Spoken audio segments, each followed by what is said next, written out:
आज हम आपको एमएस एक्सेल प्रोग्राम में जो बताने जा रहे हैं गोल सीक बनाना बताएंगे। कैसे हम लोग गोल सीक पे काम करते हैं एमएस एक्सेल प्रोग्राम में, आइए देखते हैं। सबसे पहले हम एमएस एक्सेल प्रोग्राम को स्टार्ट करते हैं।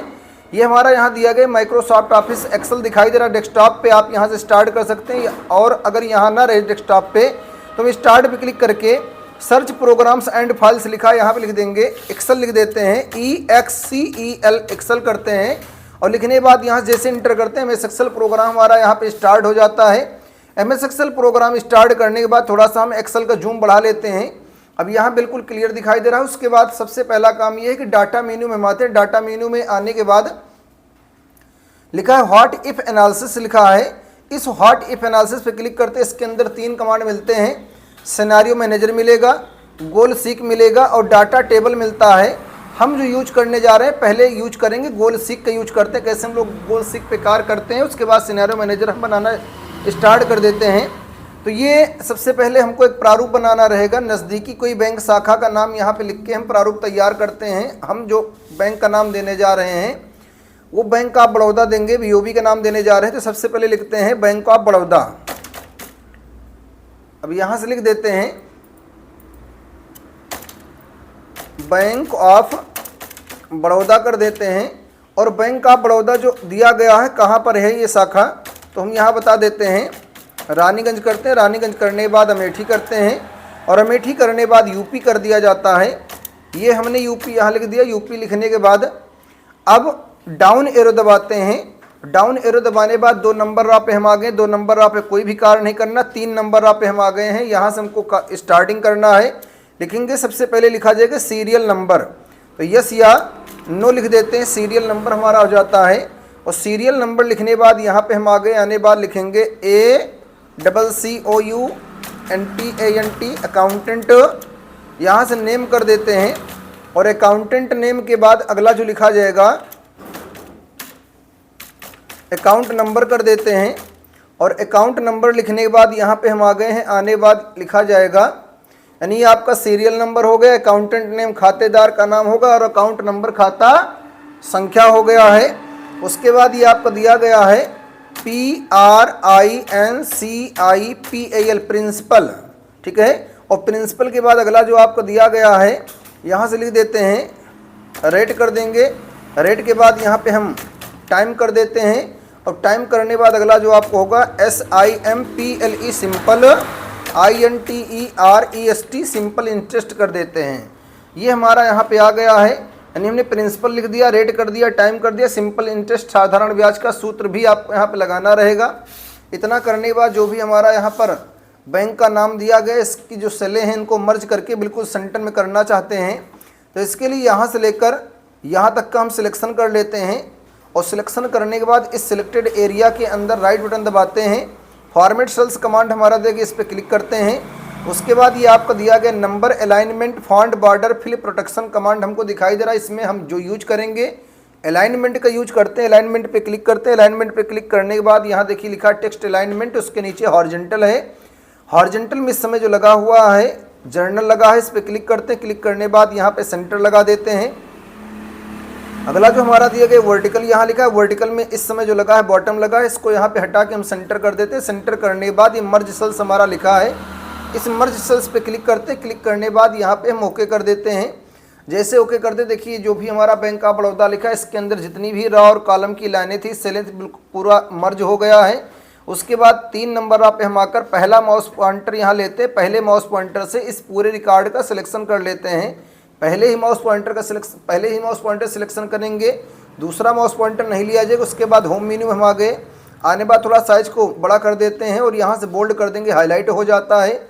अब जो अकाउंटेंट नेम हमने लिखा है वो हमारा कट रहा है, तो इसके लिए हम आएंगे चौथा माउस पॉइंटर कॉलम की लाइन पे पहुँचते हैं तो बन जाता है। जैसे बनता है इस पर हम डबल क्लिक कर देंगे, अपने आप कॉलम की चौड़ाई को एडजस्ट कर देता है। इस पर डबल क्लिक कर देंगे, देखिए आपको हो गया। इस पर डबल क्लिक करेंगे तो जो भी आपके अक्षर कट रहे हैं उनको डबल क्लिक करके हम कॉलम की चौड़ाई को बढ़ा लेते हैं। कॉलम की चौड़ाई बढ़ाने के बाद यहाँ पे हम आ गए। आने बाद जो बैंक ऑफ बड़ौदा लिखा है इसकी साइज़ बहुत छोटी लग रही है, इसका हम सिलेक्शन करेंगे। सिलेक्शन करने के बाद यहाँ से साइज़ को थोड़ा सा बड़ा कर देते हैं। अब देखिए हमारा ऐसे कर दिया गया है, हाईलाइट हो गया। बोल्ड कर देंगे जिससे और भी हाईलाइट हो जाए। अगर फॉन्ट में बदलाव करना है, अगर इसमें भाषा बदलना चाहें तो फॉन्ट भी आपको यहाँ मिलेगा, अनेक फॉन्ट मिल रही हैं। अगर किसी भी फॉन्ट का यूज करना चाहें तो हम फॉन्ट का भी यहाँ से बदलाव कर सकते हैं, अनेकों मिलेंगी। अगर आपको ठीक लग रहा है तो आप वही फॉन्ट रख सकते हैं। इतना करने के बाद ये सीरियल नंबर दिया गया है, हमने लिखा 1 1 के बाद 2 लिखा, 1 और 2 दोनों का सिलेक्शन करते हैं। सिलेक्शन करने के बाद MS एक्सेल का दूसरा माउस पॉइंटर यूज करेंगे और यहाँ से पकड़कर ड्रैग कर लेते हैं। जितने नाम लिखना चाहो उतने नाम यहाँ पे हम कर सकते हैं। हम 15 नाम लिखेंगे। सेंटर करना तो सेंटर करने के लिए सेंटर अलाइनमेंट का यूज करते हैं, इससे कर देंगे। उसके बाद अकाउंटेंट नेम ये हमारा आ गया है। अब अकाउंटेंट नेम में हम आ गए, आने बाद यहाँ से कोई भी नाम दे देते हैं जो नाम देना चाहें। पहला नाम हमने यहाँ पे कर दिया है SH, ये देखिए SA, ये आपका सचिन वर्मा कर देते हैं। सचिन वर्मा करने के बाद अगला जो नाम रहेगा शिवा कर देते हैं। उसके बाद अगला रहेगा मनोज कुमार कर देते हैं। मनोज के बाद यहाँ से विजय कुमार कर देते हैं। विजय के बाद यहाँ से मोहम्मद अबसार कर देते हैं।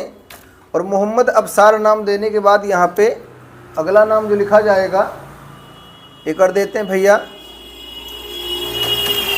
संजय कुमार कर देते हैं। उसके बाद यहाँ से अनुराग सिंह कर देते हैं। ललित कुमार कर देते हैं। जय कुमार कर दिया जाएगा। मंजीत कुमार कर देते हैं।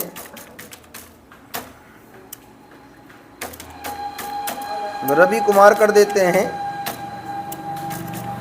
कुमारी निशा। उसके बाद अगला नाम हो जाएगा कुमारी खुशबू कर देते हैं।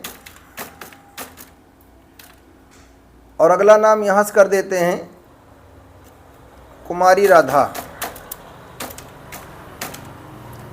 नाम पूरे करने के बाद यहाँ पे हमको लिखना है अकाउंट नंबर। तो इस समय जो अकाउंट नंबर हो रहा है वो कुल 14 अंक के अकाउंट नंबर दिए गए हैं। अब यहाँ पे 14 अंक हमको लिखना है, 2 2 4 2 6 2 8 2 10 2 12 2 14। लेकिन अभी अगर हम MS एक्सेल प्रोग्राम के अंदर 14 अकाउंट नंबर यहाँ पे लिखते हैं तो जैसे बाहर क्लिक करते हैं देखिए क्या हो जाता है, साइंटिफिक हो जाता है, यानी वैज्ञानिक विधि में ये हमारा जो भी अक्षर लिखा है कन्वर्ट हो जाता है। देखिए बदल गया है। तो इसको सही करने के लिए सबसे पहले क्या करना है, यहाँ से लेकर यहाँ तक का हम सिलेक्शन करते हैं। और सिलेक्शन करने के बाद इसी सिलेक्टेड एरिया के अंदर राइट बटन दबाते हैं, फॉर्मेट सेल्स पे क्लिक करते हैं। और फॉर्मेट सेल्स पे क्लिक करने के बाद नंबर दिया गया, नंबर पे क्लिक करते हैं। नंबर पे क्लिक करने के बाद इस समय जो हमारा यहाँ पे लगा हुआ है जर्नल लगा है, तो जर्नल को हटा के हम नंबर लगा देंगे। नंबर जैसे लगाते हैं, डेसिमल प्लेसेस पूछ रहा है दशमलव के कितने स्थान तक 0 दिखाए, तो जहाँ पर 2 लिखा हुआ है इसको यहाँ से हम 0 कर देते हैं। और 0 करने के बाद जैसे ओके करते हैं, अब अगर इसके अंदर हम 14 संख्या लिखेंगे तो कोई बदलाव यहाँ पे नहीं करेगा। कैसे करते हैं देखते लिखते हैं यहाँ पे 2 2 4 2 6 2 8 2 10 2 12 2 14। 14 अंक लिखते ही कोई भी बदलाव नहीं हो रहा, बिल्कुल सही बता रहा है। ऐसे हमको हर एक में 14 अंक लिखना रहेगा।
ऐसे लिख रहे हैं।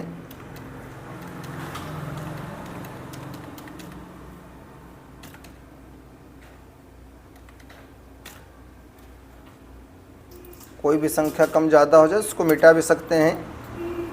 और ये इस तरीके से हमारा अकाउंट नंबर यहाँ पूरा हो गया है। अकाउंट नंबर पूरा करने के बाद अब यहाँ प्रिंसिपल आ गया है।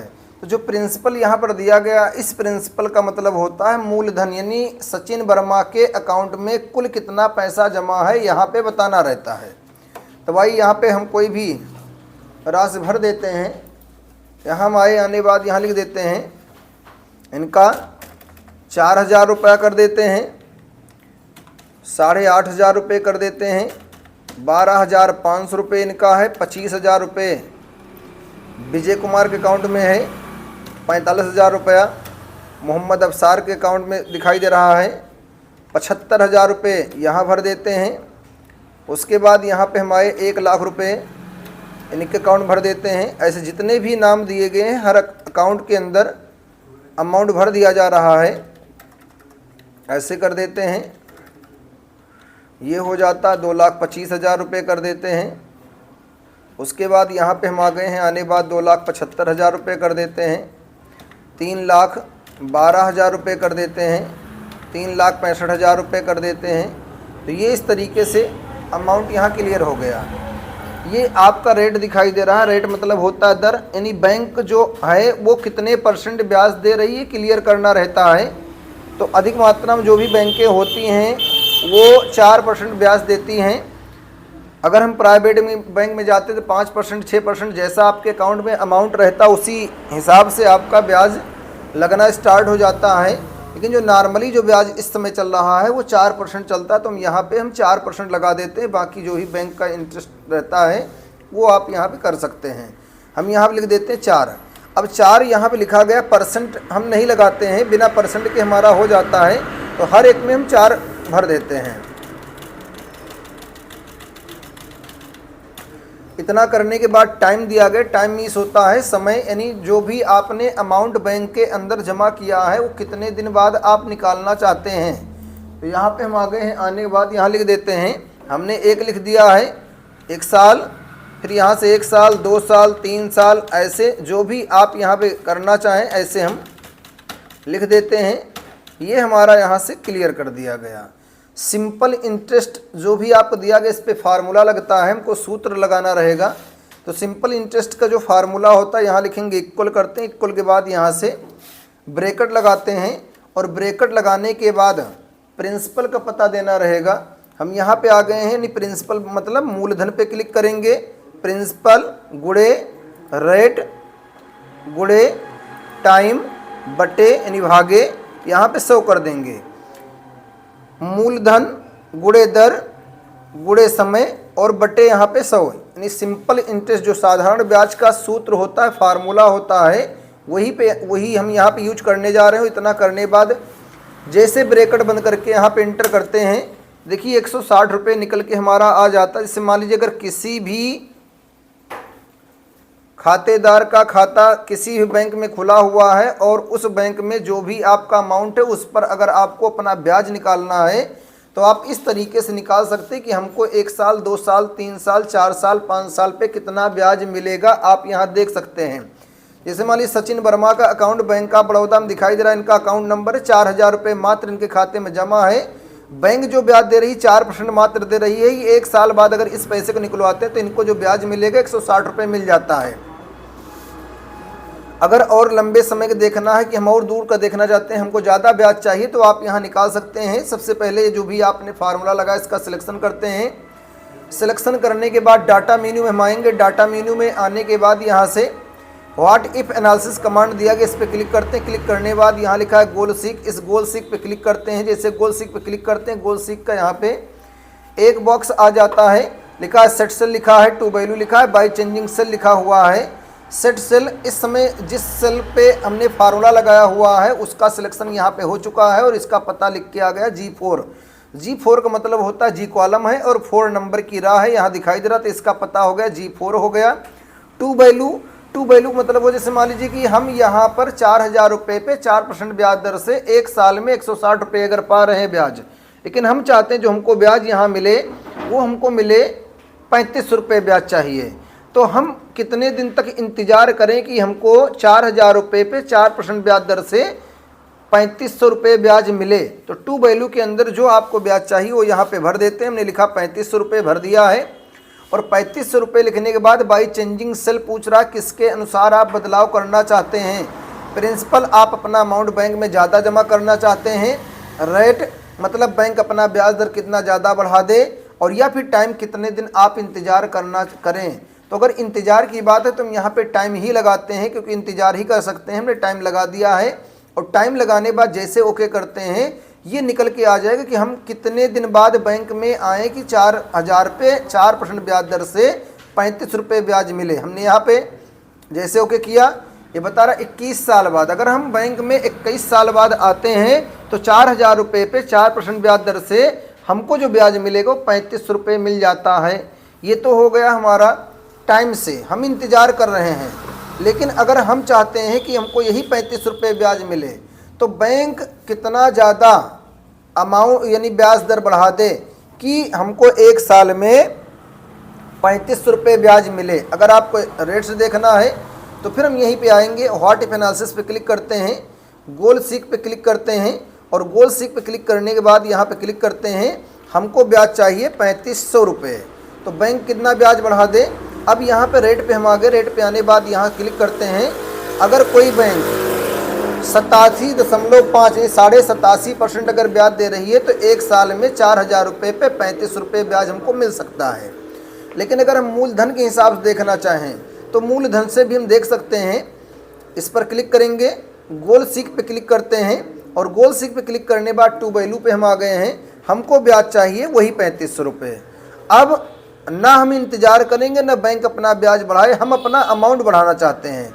तो बात अगर अमाउंट बढ़ाने की आ जाए तो प्रिंसिपल जो लिखा हुआ है इस प्रिंसिपल का यहाँ पे हम सिलेक्शन करते हैं, और प्रिंसिपल का सिलेक्शन करने के बाद यहाँ से हम ओके करते हैं। जैसे यहाँ पर ओके करते हैं ये बता रहा कि अगर किसी के अकाउंट में 87,500 रुपये है तो उसको जो ब्याज मिलेगा वो 35 रुपये ब्याज मिल सकता है। अगर बैंक 4% ब्याज दे रही है तब। तो ये इस तरीके से हम निकाल सकते हैं। ये हमारा होता है गोल सीक में कार्य करना। हमने प्रिंसिपल से बता दिया, हमने रेट से बता दिया, हमने टाइम से बता दिया, ऐसे करते हैं। अब इतना करने के बाद यहाँ से ओके कर लेते हैं, और ओके करने के बाद ये हमारा जो भी रिकॉर्ड है इसका सिलेक्शन करते हैं। सिलेक्शन करने के बाद माउस पॉइंटर का दूसरा पॉइंटर यहाँ पकड़कर ड्रैग कर लेते हैं, और जैसे पकड़कर खींचते जो भी होता है पूरा देखिए रिकॉर्ड हमारा निकल के सामने आ गया है। ऐसे हम MS एक्सेल प्रोग्राम में गोल सीक का यूज करके बैंक का प्रारूप तैयार करते हैं।